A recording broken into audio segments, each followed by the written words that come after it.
mañana sobre los padres sobresalientes que se encuentran en la palabra de Dios.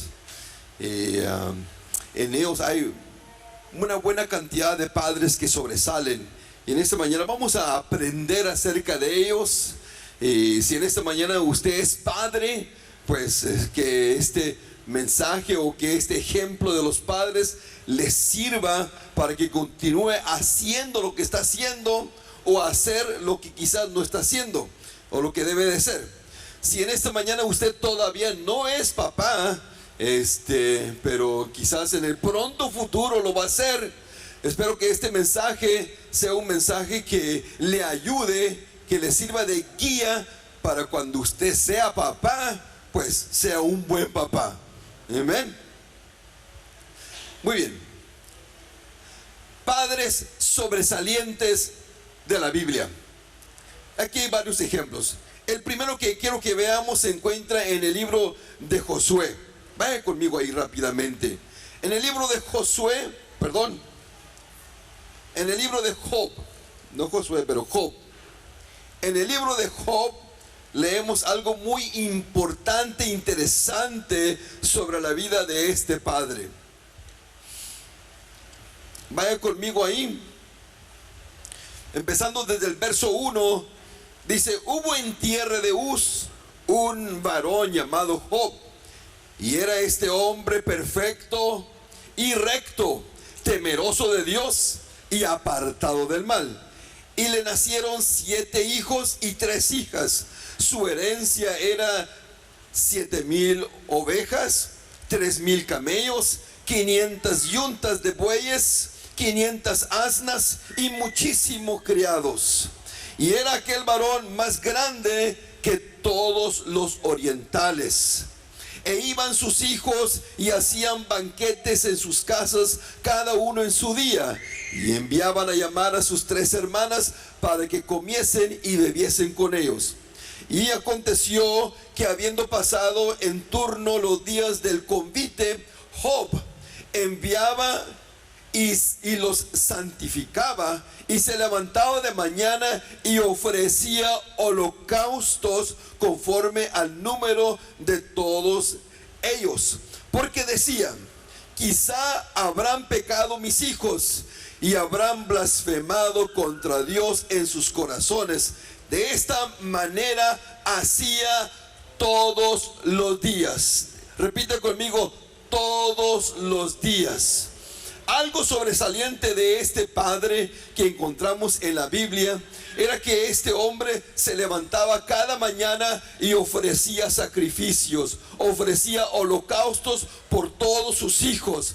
Y la razón de hacerlo era porque era una forma de interceder, una forma de pedirle a Dios que tuviera protección de ellos, que tuviera cobertura sobre ellos, que tuviera bendición sobre ellos. Era un hombre que intercedía por sus hijos, y al ofrecer sacrificio era la forma como él le ofrecía a Dios, para que Dios tuviera misericordia, protección y cuidado de sus hijos. Y esto dice que lo hacía todos los días, cada mañana, cada vez que él se levantaba por la mañana, lo hacía.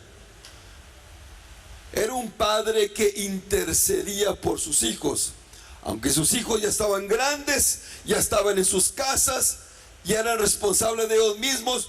Pero aún con todo eso, me llama la atención que este padre no los dejara por ellos mismos, sino que él intercedía, él pedía, él oraba y él ofrecía sacrificios por cada uno de ellos, porque él decía en sí: quizás alguno de ellos habrá pecado contra Dios o ha blasfemado contra Dios, entonces yo voy a interceder por uno de ellos que quizás se ha salido o está haciendo algo en contra de Dios. Voy a interceder por él.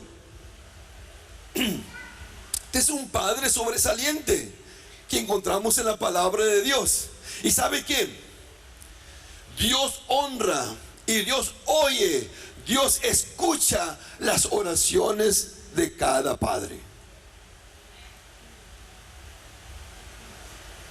Dios toma en cuenta cuando intercedemos por nuestros hijos. Dios toma en cuenta cuando nosotros oramos por nuestros hijos. ¿Cuántas veces nuestros hijos han estado en peligro? ¿Cuántas veces nuestros hijos han estado quizás a medianoche o pasada de la madrugada en el camino? Y hubo una inquietud de un papá que después de estar dormido se levanta y no sabe por qué se levanta, pero de momento viene a su mente su hijo o su hija y se arrodilla al lado de su cama y empieza a orar y no sabe por qué está orando, pero solamente está orando porque Dios le ha puesto en la mente, en el corazón, orar por su hija, orar por su hijo, y lo ha hecho. Y en ese preciso momento su hijo o su hija está en peligro, está en un momento de peligrar su vida, quizás en un accidente, quizás en otra situación peligrosa, y en ese momento por la oración de un padre que se levanta, un padre que se inquieta, un padre que intercede, Dios obra y libra a ese hijo o a esa hija de algo que pudiera ser trágico.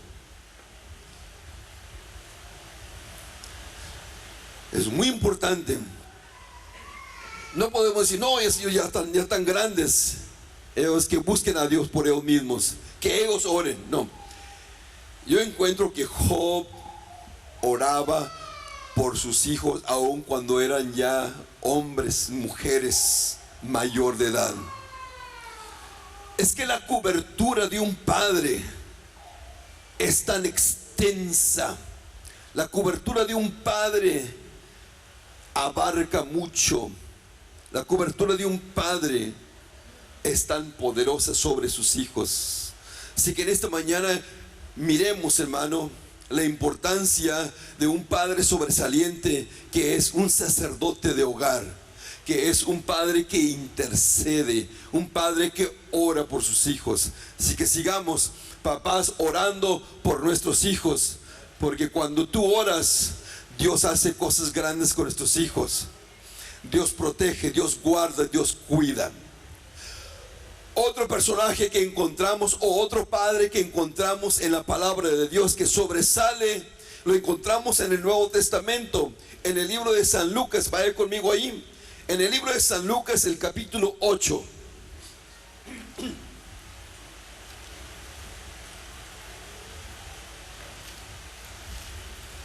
Libro de San Lucas, el capítulo 8, en el verso 41 encontramos a un hombre que viene a donde está Jesús y se postra en tierra para suplicar, para rogar y para pedir.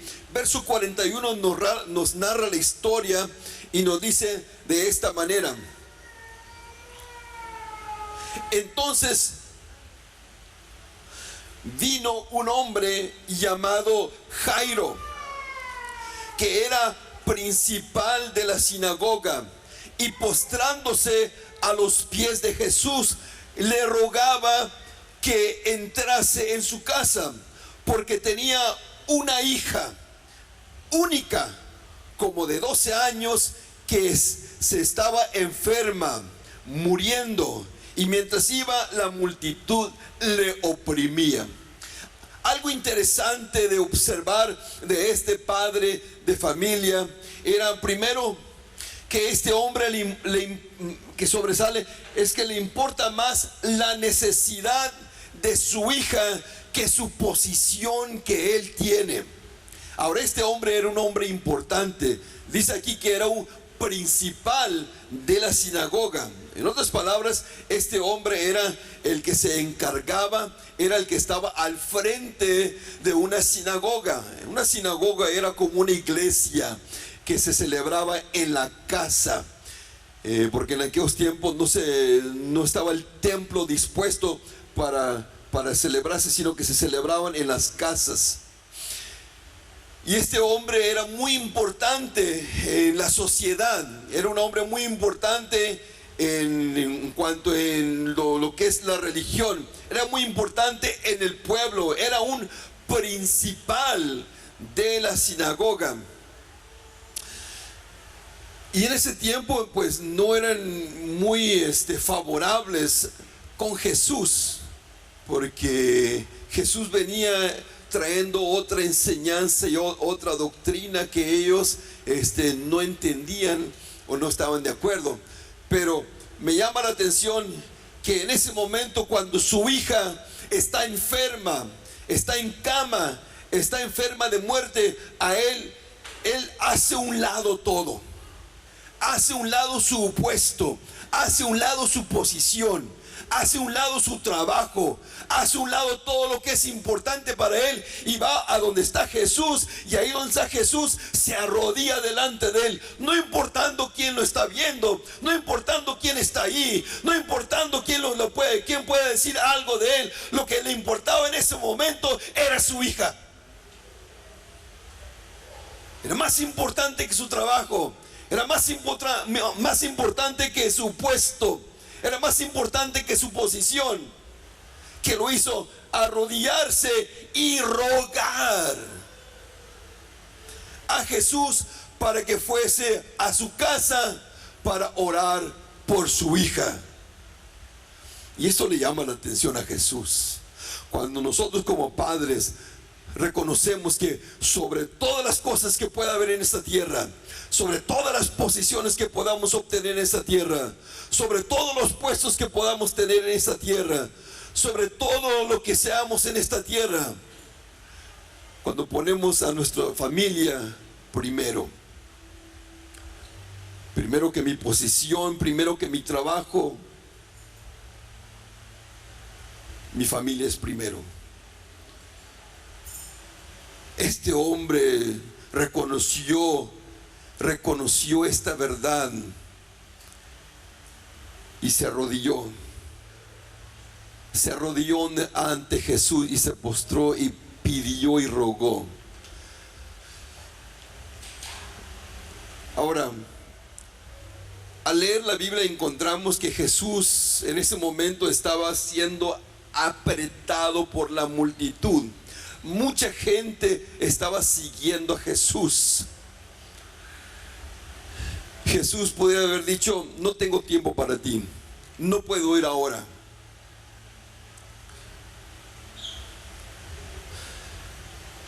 Pero sabe que Jesús no ve la posición.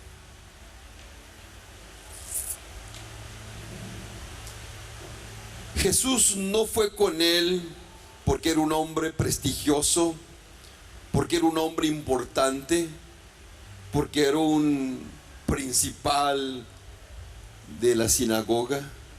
¿Sabe por qué Jesús fue con él? Porque este hombre se humilló. Porque este padre se humilló y le rogó, y le pidió por su hija. Si leemos más adelante esta historia, vemos que Jesús va a la casa de Jairo y entra a su casa y toma a la niña de la mano y le ordena que se levante. Y la niña, que estaba muerta, se incorpora, vida entra en su cuerpo y se levanta. Y todos los que estaban llorando por la tristeza, la angustia de haber perdido a su hija, ahora estaban llorando, pero de gozo y de alegría, porque el Señor Jesús había hecho un milagro en ellos. Aleluya.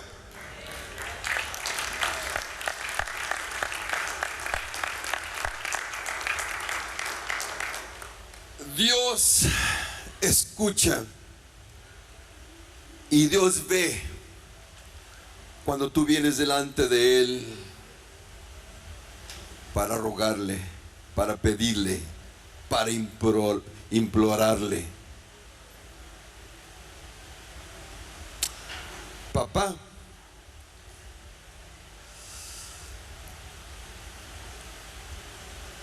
Cuando tú reconoces que tus hijos son tan importantes,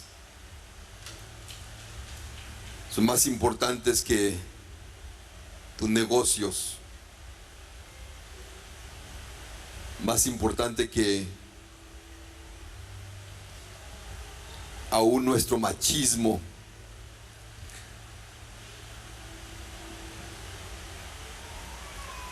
y nos humillamos delante de Dios para pedir por ellos, para rogar a Dios por ellos. Dios no solamente nos oye, pero Él va.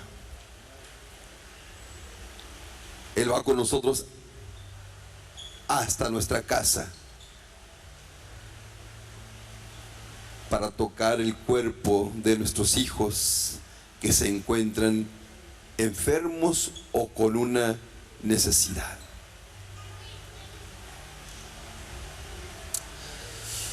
Otro padre sobresaliente que encontramos en la Biblia se encuentra en el libro de San Lucas, el capítulo 15. Vaya conmigo ahí un momento. Chapter 15 of the book of Saint Luke.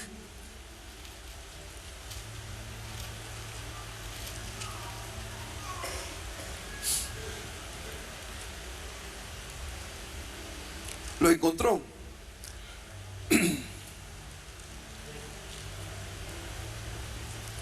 En este libro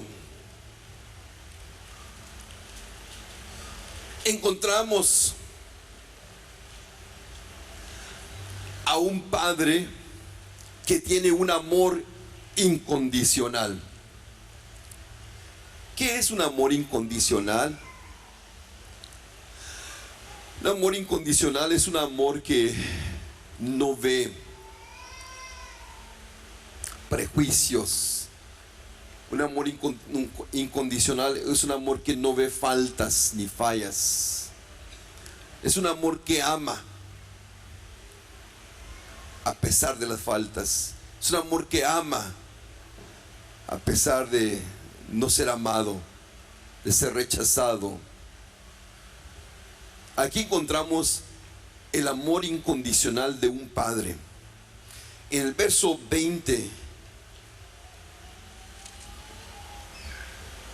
dice de esta manera: y levantándose vino a su padre, y cuando aún estaba lejos lo vio su padre, y fue movido a misericordia, y corrió y se echó sobre su cuello y le besó.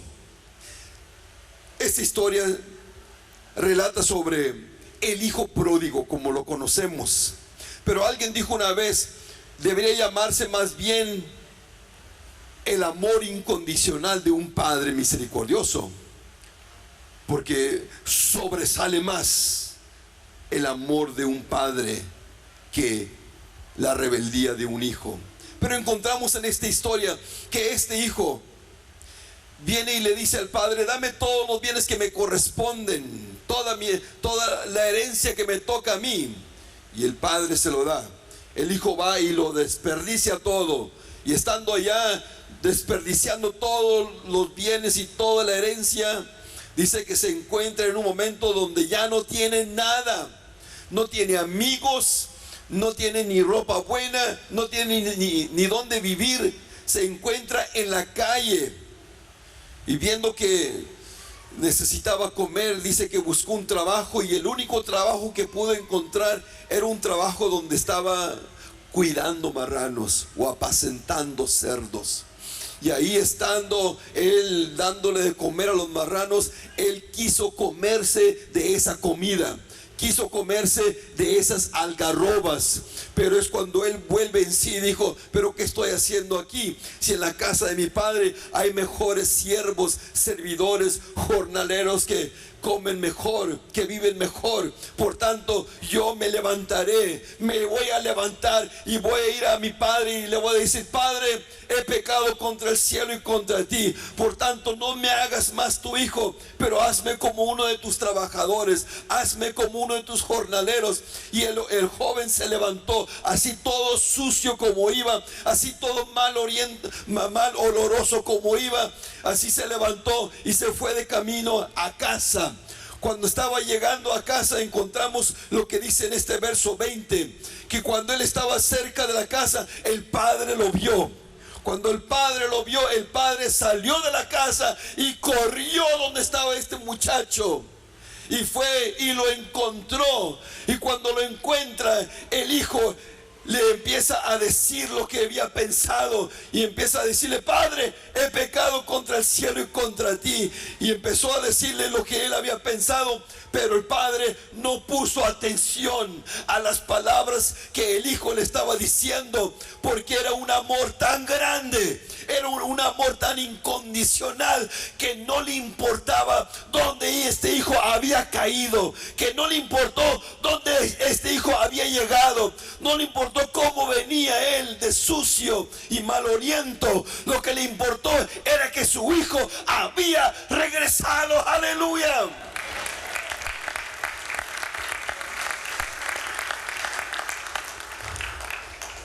El padre le echa los brazos, lo abraza, lo besa, le pone un anillo en su dedo, le hace reconocer: aunque tú perdiste tu dignidad, pero no perdiste tu posición, tú sigues siendo mi hijo. Aunque tú perdiste la herencia, pero sigues siendo mi hijo. Le manda a vestir de vestidos nuevos, y manda a hacer fiesta, y manda a matar al becerro gordo, y hacen fiesta.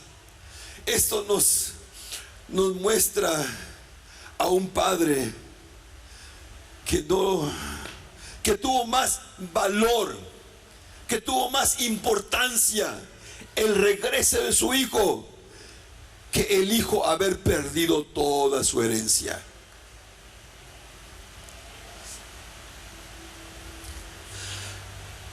Y la pregunta sería: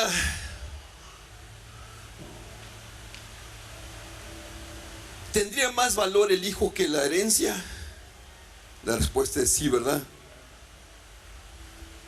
El hijo era más importante que los bienes. El hijo era más importante que las cosas materiales. El hijo era más importante que todo el mundo. Para el padre, el hijo era lo más importante. El amor que el padre tenía hacia el hijo era suficiente para cubrirlo y abrazarlo y besarlo, no importando la condición como él venía. El próximo padre que encontramos en la Biblia que sobresale se encuentra en el libro de los Hechos. Vaya conmigo ahí al capítulo 16. Chapter 16 of the book of Acts.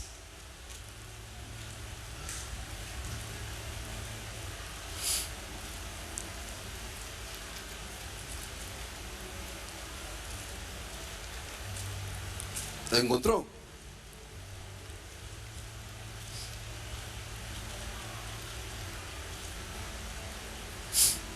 En este capítulo 16 encontramos a Pablo y a Silas predicando la palabra de Dios, y por causa de la predicación de la palabra de Dios son echados a la cárcel de Filipos. Estando en la cárcel de Filipos, atados las manos, encadenados los pies y golpeados por causa de predicar la palabra de Dios, dice que a la medianoche ellos empezaron a cantar himnos al Señor y empezaron a adorar, y empezaron a tener pues una célula, podremos decirlo así, una célula de medianoche. Y empezaron a exaltar y levantar el nombre del Señor en alto. Pues dice que de momento, de repente, dice que se abrieron las puertas de las cárceles, porque vino un terremoto que sacudió las puertas y se abrieron. Entonces fueron puestos en libertad. El carcelero que estaba allí se quería quitar la vida porque pensaba que todos los presos se iban a ir. Y pidiendo luz, se alumbró. Y entonces Pablo le dijo: no temas, todos estamos aquí. Entonces el carcelero, al reconocer que algo sobrenatural, algo poderoso había sucedido, él le dice a los apóstoles, le dice: ¿qué tengo que hacer o qué debo de hacer para ser salvo? Entonces Pablo le responde y le dice: cree en el Señor Jesucristo y serás salvo tú y toda tu casa. Eso es lo que dice el verso 30. Cree en el Señor, el 30 y el 31. Cree en el Señor Jesucristo y serás salvo tú y toda tu casa. ¿Y sabe qué? Este carcelero le creó al apóstol, creó en esa palabra. Y este carcelero aceptó a Jesús, creó en Jesús, de tal manera que este carcelero después se lleva a Pablo y a Silas para su casa. Estando en su casa, él pide que Pablo y Silas le compartan la palabra de Dios a toda su familia. Y Pablo y Silas empiezan a declarar, empiezan a hablar la palabra de Dios a toda su casa, a su esposa y a sus hijos. Después dice que después de haber sanado las heridas